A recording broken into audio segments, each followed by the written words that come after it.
नमस्ते दोस्तों, मैं हूं पूजा और आपका बहुत बहुत स्वागत है मेरे YouTube चैनल पूजा केनी लाइव पर। यह हमारे 7 day challenge of learning new thing जिसका टॉपिक है इंडेक्स फंड का 5th पार्ट। तो इंट्रोडक्शन पार्ट में हमने एक दूसरे को जो कुछ भी इंडेक्स फंड के बारे में पहले से पता था वो बताया। अगर आपने वो वीडियो नहीं देखा है और आपके दिमाग में कुछ भी इंडेक्स फंड के बारे में है तो उस वीडियो पर जाइए और कमेंट सेक्शन में जो कुछ भी पता है वो लिख दीजिएगा। उसके आगे वाले पार्ट में हमने इंडेक्स फंड का मीनिंग, स्कोप और स्ट्रक्चर समझा। उसके आगे वाले पार्ट में मैंने आपको इंडेक्स फंड को म्यूचुअल फंड और ETF के साथ कंपेयर करके बताया। फिर हमने देखा कि हम इंडेक्स फंड में कहां से इन्वेस्टमेंट कर सकते हैं, यानी AMCs के बारे में जानकारी ली। और पिछले वीडियो में मैंने आपको बताया कि मैंने कौन से AMC से इंडेक्स फंड में इन्वेस्टमेंट करी है और उसके पीछे के रीज़न क्या है। साथ ही पिछले वीडियो में मैंने आपको बताया था कि अगले वीडियो में हम स्टेप बाय स्टेप पूरी प्रोसीजर देखेंगे कैसे हम इंडेक्स फंड में इन्वेस्ट करें किसी AMC के साथ। तो दोस्तों, पिछले वीडियो में मैंने आपको 2 AMC सजेस्ट की थी मार्केट में कंपैरिजन करते हुए। पहले थी UTI जहां पर हमें बहुत कम एक्सपेंस रेशियो मिलता है और दूसरी थी IDFC mutual fund asset management company. यहाँ पर हमें minimum SIP amount 100 rupees available है, यानी अगर आपको मंथली 100 रुपीज़ कंट्रीब्यूट करना है इंडेक्स फंड के लिए तो आप कर सकते हैं। तो इस वीडियो में मैं आपको बताऊंगी कि कैसे आप म्यूचुअल फंड से इंडेक्स फंड में इन्वेस्ट कर सकते हैं SIP के थ्रू, और उसकी पूरी फॉर्म फिलिंग प्रोसीजर, कौन से डॉक्यूमेंट्स लगते हैं, ये सब हम इस वीडियो में डिस्कस करेंगे। वीडियो को आखिर तक ज़रूर देखिएगा। अगर आपको ये वीडियो पसंद आए तो प्लीज़ इसे लाइक करिए, मेरे चैनल को सब्सक्राइब करिए और उस बेल आइकन को क्लिक करिए जिससे मेरे लेटेस्ट वीडियो की नोटिफिकेशन आपको तुरंत मिल जाएगी। So without wasting any time चलिए शुरू करते हैं फॉर्म्स के बारे में समझना, और कौन से डॉक्यूमेंट्स हमें देने पड़ते हैं वो हम पार्ट 2 में समझेंगे। ये है IDFC mutual fund asset management company के फॉर्म्स। जैसे मैंने आपको पिछले वीडियो में कहा था कि हमें 3 फॉर्म फिलअप करने होते हैं। एक होता है SIP का, दूसरा होता है रजिस्ट्रेशन का और थर्ड होता है KYC का। तो 1 बाय 1 हम तीनों फॉर्म्स के बारे में जानकारी लेंगे और कैसे हमें इसे फिलअप करना है वो भी समझेंगे। तो रफली बात करती हूँ कि आपको इसमें क्या क्या लिखना है और कौन से डॉक्यूमेंट्स लगेंगे। पहले तो दोस्तों आपको अपने पर्सनल डिटेल्स लिखने हैं, जैसे आपका नाम, आपका address, phone number, email ID etcetera. साथ ही आपके बैंक अकाउंट के डिटेल्स लिखने हैं जहां से आपकी SIP अमाउंट डिडक्ट होगी, और इस फॉर्म के साथ आपको एक कैंसिल चेक देना पड़ेगा आपकी SIP अमाउंट स्टार्ट करने के लिए। दोस्तों, ये जो 3 फॉर्म है यही आपको अगर म्यूचुअल फंड में इन्वेस्टमेंट करना है तो भी काम आएंगे, तो आप म्यूचुअल फंड के लिए भी ये वीडियो देख सकते हैं। स्टार्ट करते हैं एप्लीकेशन फॉर्म से। पहला कॉलम है एग्जिस्टिंग फोलियो नंबर। हमारा नया अकाउंट ओपन होने वाला है तो हमारे पास फोलियो नंबर नहीं है तो ये ब्लैंक रहेगा। सेकेंड कॉलम है मोड ऑफ होल्डिंग और ऑपरेशन, यहाँ पर आएगा सिंगल। थर्ड कॉलम है एप्लीकेंट्स डिटेल्स, यहाँ पर आपका नाम, आपका पैन कार्ड नंबर, आधार कार्ड नंबर और बर्थ डेट, ये सब आपको लिखना है। सब कुछ कैपिटल लेटर्स में लिखिए।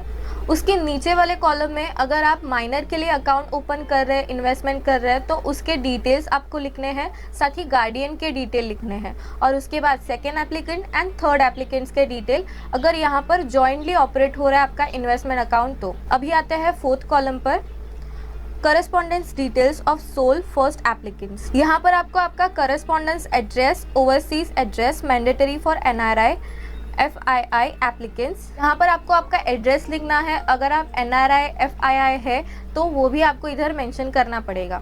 अभी बढ़ते हैं 5th पॉइंट की तरफ। टैक्स स्टेटस के बारे में यहाँ पर लिखा है resident individuals on behalf of minor HUF NRI and dash dash dash dash. Tax के बारे में अभी हम लोग नेक्स्ट पार्ट में बात करेंगे कि अगर हम इंडेक्स फंड में इन्वेस्टमेंट कर रहे हैं तो हमें कितना टैक्स भरना पड़ेगा, वो भी हम अगले पार्ट में डिस्कस करेंगे। तो अगर आप किसी टैक्स लायबिलिटी में आते हो तो यहाँ पर आपको टिक मार्क करना है। 6th point demat account details optional. तो ये सिक्योरिटीज़ आपके डीमेट अकाउंट से भी ऑपरेट की जा सकती है। यहाँ पर आपको अगर डीमेट अकाउंट में ये सिक्योरिटी चाहिए तो आप आपका डीमेट अकाउंट यहाँ पर मेंशन कर सकते हैं।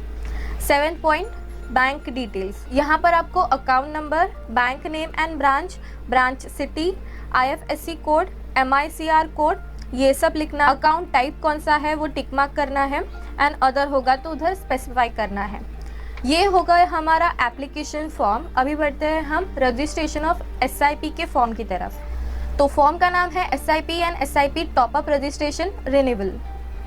जो फर्स्ट कॉलम है वो शायद ऑफिस यूज़ के लिए है, वहाँ हमें कुछ नहीं करना है। यहाँ पर एक ट्रांजैक्शन चार्जेस करके ब्रैकेट है। I am a first time investor in mutual fund 150 will be deducted, और I am an existing investor in mutual fund 100 will be deducted. Applicants for transaction routed through a distributor who has opted in for transaction charges. Upfront commission shall be paid directly by the investor to the MFI registered distributor based on the investor assessment of various factors including service rendered by the distributor. तो अगर आप किसी distributor से इस investment option में invest कर रहे हैं तो आपके फंड से 150 रुपीज़ एंड 100 रुपीज़ डिडक्ट हो जाएंगे, डायरेक्टली उनको मिलेंगे। लेकिन अगर आप डायरेक्टली उस म्यूचुअल फंड हाउस से इन्वेस्ट कर रहे हैं तो आपके पास ये चार्जेस नहीं कैंसिल होंगे। सो बढ़ते हैं नेक्स्ट पॉइंट की तरफ। Please tick SIP registration, SIP renewal. First column में आपको टिक करना है SIP registration. Unit holder information, existing folio number, PAN card, name of the first holder, scheme, plan option. Next column है systematic investment plan details, SIP details, default top up option yearly. तो यहाँ हमें अपने SIP के बारे में details देने हैं। मंथ, SIP डेट, तो डेट लिखनी है, यहाँ पर हमें डिफ़ॉल्ट 10 होती है। आप अपने मर्ज़ी से भी डेट सेट कर सकते हैं। आगे मैं आपको बताऊंगी कि आपको म्यूचुअल फंड में अगर इन्वेस्टमेंट करना है SIP से तो कौन सी डेट आपको ज़्यादा बेनिफिट करके दे सकती है। तो आप इस प्लेलिस्ट को ज्वाइन कर सकते हैं मेरे चैनल को सब्सक्राइब करके। SIP period from end to, default period set होता है। आप स्टार्ट मंथ लिख सकते हैं। अगर आपको करंट मंथ से ही स्टार्ट करना है तो आप करंट मंथ और ईयर लिख सकते हैं, ठीक है। इंस्टॉलमेंट अमाउंट इन फिगर्स, आपकी इंस्टॉलमेंट अमाउंट जो डिडक्ट होने वाली है एज SIP वो यहाँ पर आपको एज नंबर्स लिखनी है। SIP top up, frequency, half yearly, yearly amount. तो दोस्तों अगर आपको लगता है कि आप हाफ ईयरली और ईयरली थोड़े पैसे एक्स्ट्रा जुटा सकते हैं other than this SIP amount, तो आप टॉपअप भी कर सकते हैं। आप पहले से ही उन्हें इंस्ट्रक्शन दे सकते हैं इस फॉर्म के थ्रू, जिससे आपके अकाउंट से वो पैसे डायरेक्टली डिडक्ट हो जाएंगे और आपके इन्वेस्टमेंट में लग जाएंगे। नेक्स्ट पॉइंट है initial SIP instalment payment through, please provide cheque for initial SIP amount and fill before OTM for subsequent SIP instalments. So यहाँ पर आपको इनिशियल इंस्टॉलमेंट अमाउंट, जैसे मैंने आपको कहा कि कैंसिल चेक से देनी है, आपको आपके बैंक का कैंसिल चेक देना है जहाँ से आपकी per month SIP amount deduct होने वाली है। तो उसके डिटेल्स आपको यहाँ पर मेंशन करने होंगे, जैसे कि my existing OTM registered to be use for initial and subsequent SIP instalment. यहाँ पर आपको OTM लिखना है, चेक नंबर लिखना है, चेक डेट लिखना है, बैंक एंड ब्रांच नेम, ये आपको यहाँ पर मेंशन करना होगा। आगे है डीमेट अकाउंट डिटेल्स। जैसे मैंने आपको पहले वाले फॉर्म में एक्सप्लेन किया कि आप ये सिक्योरिटीज़ अपने डीमेट अकाउंट से भी हैंडल कर सकते हैं। अगर आपको वैसे चाहिए तो आप यहाँ पर आपके डीमेट अकाउंट डिटेल्स दे सकते हैं। आपको सिग्नेचर करना है, जहाँ पर आपको दिखेगा फर्स्ट/सोल एप्लीकेंट/गार्डियन ऑथोराइज सिग्नेटरी, तो यहाँ पर आपको सिग्नेचर करने होंगे। IDFC वन टाइम मैंडेट, ये आपको नहीं फिलअप करना है, ये आपके बैंक में जाने वाला है, तो आपका जो IDFC का ऑफिसर होगा वो फिलअप करेगा और यहाँ पर आपको सिर्फ अपनी सिग्नेचर देनी है। अभी बात करते हैं लास्ट फॉर्म के बारे में कि है KYC का फॉर्म। इसी के साथ अपने डॉक्यूमेंट्स भी क्लियर हो जाएंगे कि कौन से डॉक्यूमेंट्स हमें लगने वाले हैं इन्वेस्टमेंट स्टार्ट करने के लिए। तो फॉर्म का नाम है know your client KYC application form for individuals only. Application type new पर आपको चेक करना है। फर्स्ट है आइडेंटिटी डिटेल्स, तो यहाँ पर आपको पैन कार्ड नंबर, आपका नाम, prefix, first name, middle name, last name, सब कुछ आपको कैपिटल लेटर्स में लिखना है, ध्यान रखिएगा। नेक्स्ट है फादर और spouse name, mother name, date of birth, gender, marital status, citizenship, residential status tax computation में काम आता है, तो ये एक टैक्स के रिगार्डिंग पॉइंट है। तो जैसे मैंने आपको प्रॉमिस किया है कि हम टैक्स के बारे में भी डिस्कस करेंगे, तो बने रहिएगा। लास्ट है ऑक्यूपेशन टाइप, यहाँ पर आपको जो आप काम करते हैं उस पर चेक करना है। उसके साइड में आपको आपका रिसेंट फोटोग्राफ टिक करना है। अभी बढ़ते हैं सेकेंड पॉइंट की तरफ, proof of identity for PAN exempt investor, or if PAN card copy not provided, please refer instructions C and K at the end. Okay.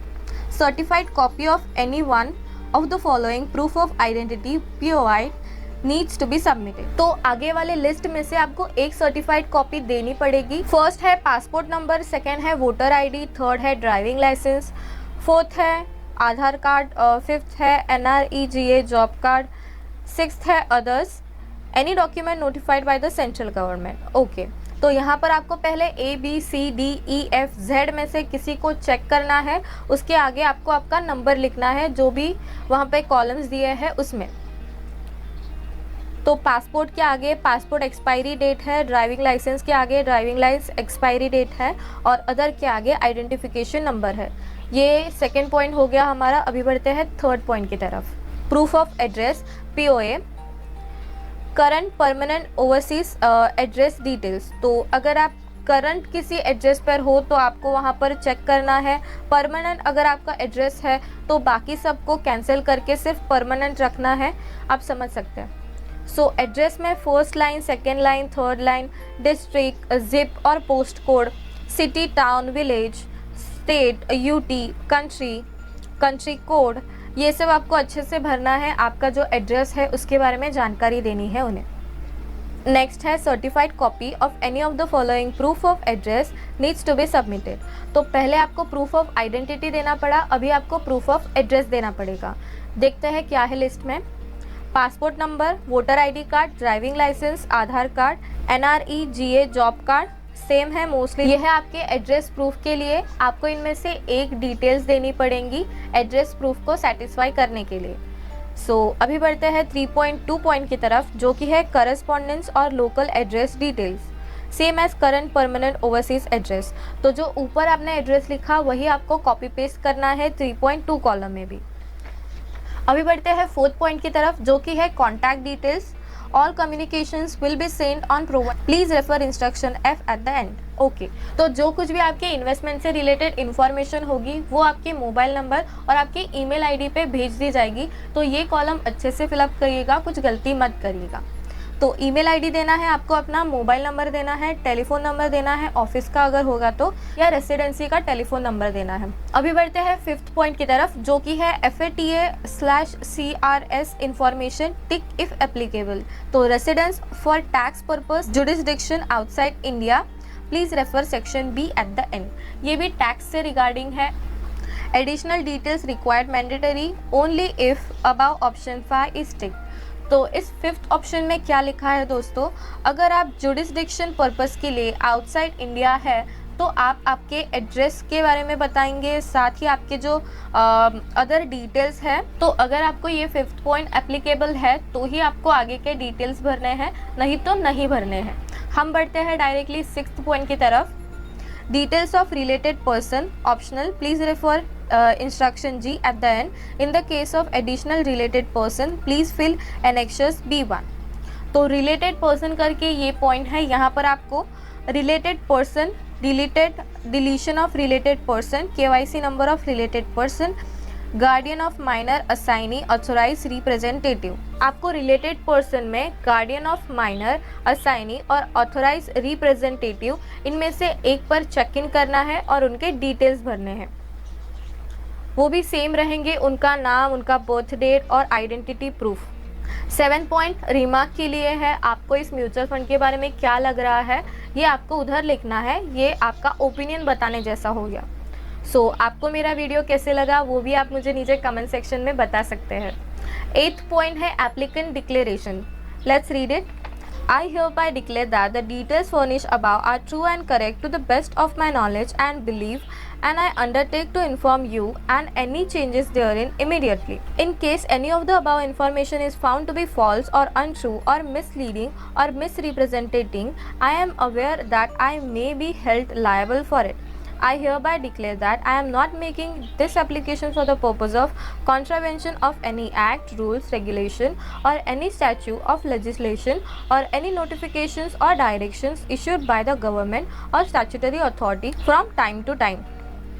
I hereby consent of receiving information from Central KYC Registry through SMS, email on the above registered number. तो यहाँ आपको oath लेनी पड़ेगी कि जो कुछ भी आपने बताया है, आपके documents, personal details, bank account details, वो सच है, अगर नहीं है तो उसके लिए आप ही लायबल होंगे। ये आप पर आपने डिक्लेयर कर दिया है। आपको यहाँ पर ये सब पढ़ के सिग्नेचर करना है और नीचे डेट लिखनी है, प्लेस लिखना है। नेक्स्ट पॉइंट है 9th and last point, attestation for office use only. तो यहाँ पर आपको कुछ नहीं करना है, ये ऑफिस यूज़ के लिए कॉलम है। ये हो गए हमारे 3 फॉर्म्स जो हमें इंडेक्स 1 में इन्वेस्टमेंट करने के लिए फिलअप करने पड़ते हैं। अभी बात करते हैं कि कौन से डॉक्यूमेंट्स लगने वाले हैं। इस केवाईसी के फॉर्म में आपको ध्यान में आ ही गया होगा कि आपको कौन से डॉक्यूमेंट्स देने पड़ेंगे जिस पर आपके सिग्नेचर्स होंगे। सो फर्स्ट है आपका आइडेंटिटी प्रूफ, जिसमें आपका पैन कार्ड, आधार कार्ड शामिल होता है। और नेक्स्ट है आपका एड्रेस प्रूफ, वहाँ पर भी पैन कार्ड और आधार कार्ड चल जाएगा। तो आपको ये 2 ही डॉक्यूमेंट सबमिट करने हैं। इसकी जेरॉक्स आपको देनी पड़ेगी जिस पर आपके इनिशियल्स होंगे। साथ ही आपका एक रीसेंट फोटोग्राफ लगेगा, रीसेंट फोटोग्राफ देना। अगर आपको फिर भी कोई डाउट हो तो please let me know in comment section, मैं आपको ज़रूर हेल्प कर दूंगी। साथ ही जहां पर जिस असेट मैनेजमेंट कंपनी में आप इन्वेस्टमेंट करने वाले हैं वहां पर भी आप जो कुछ भी आपको नहीं पता है, नहीं समझ में आ रहा है, तो खुल के पूछ लीजिएगा, क्योंकि ये इन्वेस्टमेंट लॉन्ग टर्म के लिए है और थोड़ी सी गलती भारी पड़ सकती है। आपको यहाँ पर स्पेसिफाई करना होगा कि आप कौन सी इन्वेस्टमेंट प्लान में इन्वेस्ट कर रहे हैं। साथ ही आपको डायरेक्ट प्लान में जाना है या रेगुलर प्लान में जाना है, इसका एक्सपेंस रेशियो अच्छे से देख लीजिएगा। दोस्तों, ये है उस इंडेक्स फंड के बारे में जानकारी जहां पर मैं इस एसआईपी से इन्वेस्टमेंट करवाने वाली हूँ। सो ये आपको मिल सकता है अगर आप ऑनलाइन भी चेक करें तो, या फिर अगर वो सामने वाला इंसान समझदार होगा तो आपको खुद से ही दे देगा कि आपके पैसे इस फंड में लगने वाले हैं, तो आप इसे पढ़ लीजिएगा। सो आप प्लीज़ किसी भी इन्वेस्टमेंट में इन्वेस्ट करने से पहले आपका पैसा कहाँ लगने वाला है उसके बारे में जानकारी ले लीजिएगा। जैसे इस एक पेपर में बहुत सारी जानकारी इंक्लूडेड है, जैसे इस फंड का परफॉर्मेंस कैसा है, इसका एक्सपेंस रेशियो कितना है, इसके पोर्टफोलियो में कौन से स्टॉक्स इंक्लूडेड है, क्या वेटेज है, फ्रॉम इंसेप्शन इसका कितना रिटर्न आया है, 1 ईयर रिटर्न कितना है, 3 ईयर रिटर्न कितना है, 5 ईयर रिटर्न कितना है। ये सब आपको एक ही पेज पर मिल सकता है अगर आप सामने से जाके पूछे या फिर ऑनलाइन चेक करें तो प्लीज़ किसी भी बारे में पूछने के लिए हिचकिचाइएगा मत, खुल के पूछिएगा। आपके पैसे लगने वाले हैं, आपको रिटर्न्स मिलने वाले हैं। सो ये 3 form with your KYC documents and cancel cheque आपको वहाँ पर जाके सबमिट करना है और विद इन अ मंथ आपकी एसआईपी आपके बैंक अकाउंट से डिडक्ट हो जाएगी। तो ये प्रोसीजर बहुत ही इजी है, कुछ भी दिमाग नहीं लगाना है। वैसे भी आपको इंडेक्स फंड में इन्वेस्ट करने के लिए कुछ दिमाग नहीं लगाना है, सब कुछ आपका फंड मैनेजर कर लेगा आपके बिहाफ में और आपको रिटर्न्स मिलेंगे जब आप सो रहे होंगे तब भी। तो ये एक पैसिव इन्वेस्टमेंट ऑप्शन है, प्लीज़ इसके बारे में सोचिएगा और अच्छे से सब कुछ पढ़ने के बाद ही इन्वेस्टमेंट करिएगा, क्योंकि investment in stock market and mutual fund subject to market risk. तो अगर आपको मार्केट रिस्क समझ में आ रहा है और आपको अपनी रिस्क एपिटाइट पता है तो आप इन्वेस्टमेंट डिसीजन लेने में कुछ गलती नहीं करेंगे। और कुछ भी इन्वेस्टमेंट करने से पहले आपके फाइनेंशियल एडवाइजर और जिसको आपके फाइनेंशियल स्टेट के बारे में अच्छे से पता है उनसे कंसल्ट करने के बाद किसी भी इन्वेस्टमेंट ऑप्शन में इन्वेस्ट करिएगा। सो अभी मैं आपको बता दूं कि हम नेक्स्ट पार्ट में क्या जानने वाले हैं। नेक्स्ट पार्ट में हम लोग टैक्स के बारे में जानेंगे कि अगर हम इंडेक्स फंड में इन्वेस्टमेंट करते हैं तो हमें कितना % टैक्स देना पड़ता है, या फिर ओवरऑल क्या पोजीशन होती है उस इन्वेस्टमेंट की आफ्टर टैक्स। कंपेयर करेंगे अलग अलग ऑप्शंस के साथ इंडेक्स फंड के रिटर्न्स को। और अगर आपको ये वीडियो पसंद आए तो प्लीज़ इसे लाइक करिएगा, मेरे चैनल को सब्सक्राइब करिएगा और उस बेल आइकन को क्लिक करिएगा जिससे मेरे लेटेस्ट वीडियो की नोटिफिकेशन आपको तुरंत मिल जाएगी। सो मिलते हैं नेक्स्ट पार्ट में जो कि हमारा 6th पार्ट होने वाला है। तब तक के लिए bye bye, see you, take care.